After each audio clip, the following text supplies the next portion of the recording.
Hi అందరికీ good morning. నేనైతే మంచి స్క్రీన్తో మీ ముందుకు వచ్చానండి. ఈ స్కీమ్ డీటెయిల్స్ పైన స్క్రీన్ మీద మీకు ఇస్తానండి. ఈ స్కీమ్ పేరు వచ్చేసి ప్రధానమంత్రి మాతృవందన యోజన.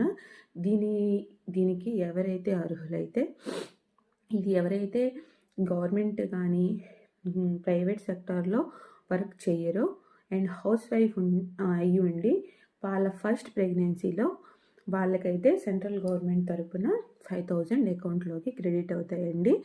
దీన్ని ఎలా నమోదు చేసుకోవాలంటే మీకు దగ్గరలో ఉండే అంగన్వాడీ కేంద్రంలో కానీ వెబ్సైట్లో కానీ మీరు నమోదు చేసుకోవచ్చు. దీనికి మెయిన్లీ కావాల్సినవి ఏంటంటే మీ యొక్క bank details and Aadhaar card compulsory ఉండాలండి. అండ్ మీకు మీ అంగన్వాడీలో ఇచ్చిన ఎంసీపీ కార్డ్ డీటెయిల్స్ తప్పనిసరిగా కావాలి. ఇలాంటి మోర్ ఇన్ఫర్మేషన్ కోసం లైక్ చేసి సబ్స్క్రైబ్ చేయండి. Thank you.